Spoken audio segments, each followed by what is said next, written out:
Bryce Miller was somebody, again, elite fastball. We were trying to have him find a secondary. He struggled with locating one or finding one, landing on the right one. It feels like we got the breakout this year, partially led by adding in the splitter. But I think there are similar question marks on like what type of consistency are we going to get from Bryce Miller? I have Bryce Miller 37 and I have Jared Jones 35. So I am similarly high on Jones. I think I believe in him slightly more to put it together. I think with Bryce, though, the four seamer is just really hard to hit. And that's really cool. I like the fact that he's gonna be adding the sinker to to work with it. And that I just at the end of the day, I can say everything I want from Bryce Miller is not good on the road, and you benefited so much from pitching in T-Mobile Park. He ended the season with 2.94 ERA and a .98 WHIP in 180 innings.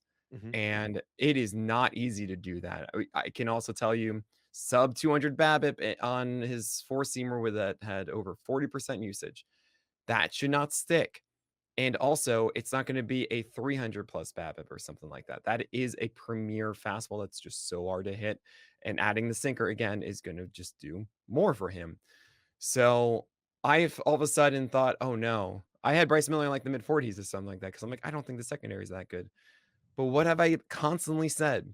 I want the guys who are going to go 180 innings, who have a good floor, and then have a ceiling for more. And that is what Bryce Miller is to a T.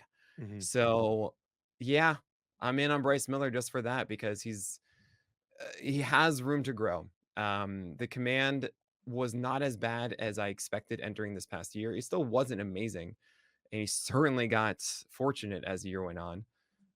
But man, there is so much to like with that foundation of a four seamer, and you have to think that somewhere, not the splitter, just the cutter in there, something else that really takes off and becomes a proper complement with that four seamer. And suddenly, Bryce Miller is like a top five, top 10 guy Mhm. across like 180 to 200 innings. It's kind of wild. So I'm a fan of it. I feel relatively fine taking Bryce Miller. It's just I really don't think that like the cutter or the sweeper or something like that is just going to show up and dominate. So I'm on the lower end of him hitting that ceiling.